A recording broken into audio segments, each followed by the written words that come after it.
তারেক রহমানের প্রতি ভারতের দৃষ্টিভঙ্গি অবিশ্বাস, কৌশল নাকি নতুন সমীকরণের ইঙ্গিত। বাংলাদেশের রাজনীতিতে এমন কিছু নাম আছে যেগুলো শুধু দেশের ভেতরেই নয়, প্রতিবেশী দেশগুলোর কূটনৈতিক হিসাবেও বড় প্রভাব ফেলে।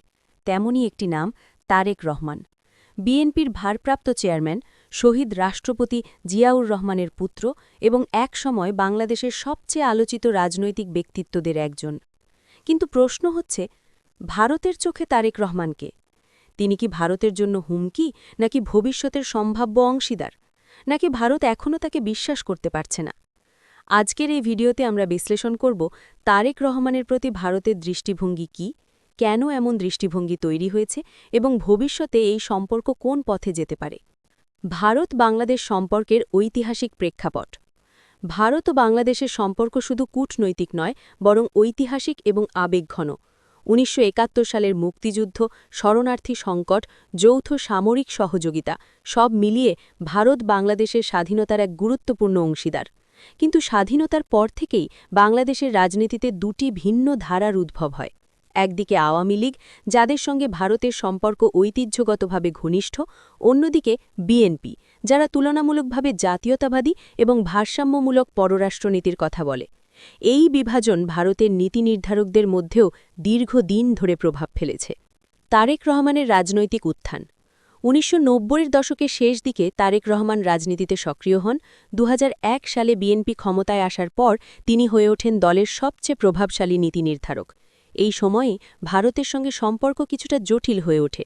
ভারতের অভিযোগ ছিল, উত্তর পূর্ব ভারতের বিচ্ছিন্নতাবাদী গোষ্ঠীগুলো বাংলাদেশে আশ্রয় পাচ্ছে, সীমান্ত নিরাপত্তা দুর্বল, কিছু কূটনৈতিক ইস্যুতে ঢাকার অবস্থান দিল্লির জন্য অস্বস্তিকর। এই প্রেক্ষাপটে ভারতীয় নিরাপত্তা মহলে ধারণা তৈরি হয় যে তারেক রহমানের নেতৃত্বাধীন বিএনপি ভারতের নিরাপত্তা স্বার্থের জন্য সহায়ক নয়। ২০০৪ থেকে ২০০৬ সময়কাল এবং ভারতের উদ্বেগ। এই সময়কালে ভারতের উত্তর পূর্বাঞ্চলের সক্রিয় অস্ত্রসহ গোষ্ঠীগুলোর বিরুদ্ধে বাংলাদেশ থেকে দৃঢ় পদক্ষেপ না নেওয়ার অভিযোগ ছিল। ভারতের বিশ্লেষকদের একটি অংশ মনে করতেন তারেক রহমানের রাজনৈতিক কৌশল ভারতের স্বার্থের সঙ্গে সাংঘর্ষিক। ফলে ধীরে ধীরে ভারতীয় কূটনৈতিক মহলে তারেক রহমানের ভাবমূর্তি তৈরি হয় একটি আনপ্রেডিক্টেবল, নিরাপত্তা ঝুঁকিপূর্ণ এবং ভারত বিরোধী রাজনীতির প্রতীক হিসাবে। ১১ ও নির্বাসনের পর পরিবর্তিত বাস্তবতা। ২০০৭ সালের রাজনৈতিক পরিবর্তনের পর তারেক রহমান দেশ ছাড়েন এবং দীর্ঘদিন যুক্তরাজ্যে অবস্থান করছেন। এই সময়েই বাংলাদেশের রাজনীতিতে একটি নতুন বাস্তবতা তৈরি হয়। আওয়ামী লীগ দীর্ঘদিন ক্ষমতায়, ভারতের সঙ্গে সম্পর্ক অত্যন্ত ঘনিষ্ঠ, অর্থনৈতিক ও নিরাপত্তা সহযোগিতা বেড়ে যায়। এই প্রেক্ষাপটে ভারত তার কূটনৈতিক কৌশল পুরোপুরি আওয়ামী লীগ কেন্দ্রিক করে তোলে।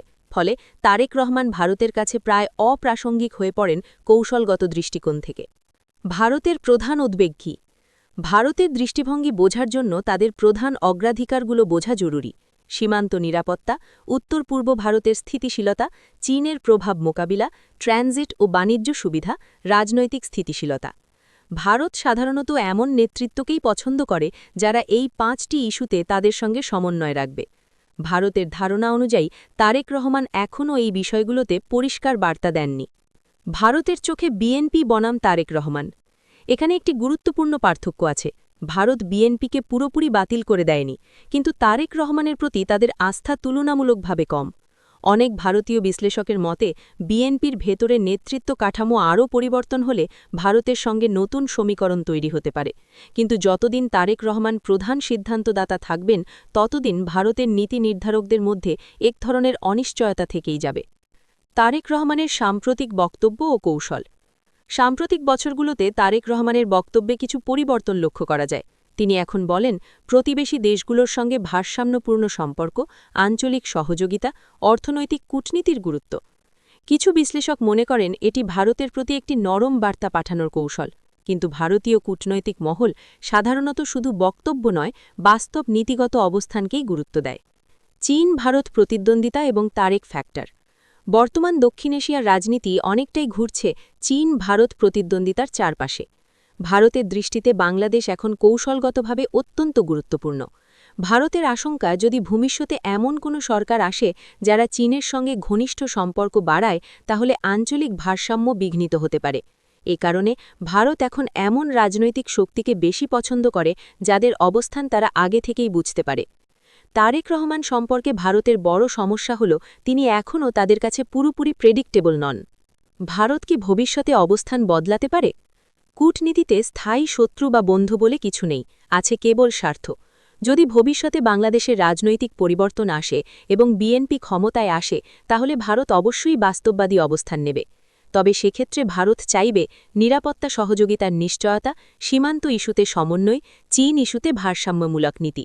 এই শর্তগুলো পূরণ হলে ভারত ধীরে ধীরে তারেক রহমানের প্রতি দৃষ্টিভঙ্গি বদলাতে পারে। বাংলাদেশের জনগণের দৃষ্টিভঙ্গি বনাম ভারতের কৌশল। এখানে একটি বাস্তবতা মনে রাখা জরুরি। বাংলাদেশের সরকার কে হবে সেটা ঠিক করবে বাংলাদেশের জনগণ, কোনো ফরেন স্টেট নয়। কিন্তু বাস্তব রাজনীতিতে প্রতিবেশী শক্তির প্রভাব অস্বীকার করা যায় না। ভারতের দৃষ্টিভঙ্গি বাংলাদেশের রাজনীতিতে সরাসরি প্রভাব ফেলতে না পারলেও কূটনৈতিক ও অর্থনৈতিক ক্ষেত্রে তার প্রভাব গুরুত্বপূর্ণ। এই কারণে তারেক রহমানের জন্য ভারতের সঙ্গে সম্পর্ক উন্নয়ন একটি বড় চ্যালেঞ্জ।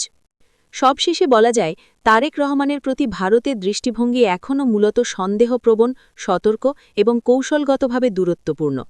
ভারত এখনও তাকে পুরোপুরি বিশ্বাসযোগ্য অংশীদার হিসেবে দেখছে না, বরং তারা অপেক্ষা করছে তার ভবিষ্যৎ রাজনৈতিক অবস্থান ও নীতির স্পষ্টতার দিকে। তবে রাজনীতি পরিবর্তনশীল। পরিস্থিতি বদলালে, স্বার্থ বদলালে, সম্পর্কও বদলায়। আগামী দিনের বাংলাদেশে যদি তারেক রহমান গুরুত্বপূর্ণ ভূমিকা পালন করেন, তাহলে ভারতকেও বাস্তবতার ভিত্তিতে নতুন হিসাব কষতে হবে। প্রশ্ন একটাই, সেই নতুন সমীকরণ কি সংঘাতের হবে নাকি সমঝোতার? এর উত্তর দেবে সময় এবং রাজনীতির বাস্তবতা।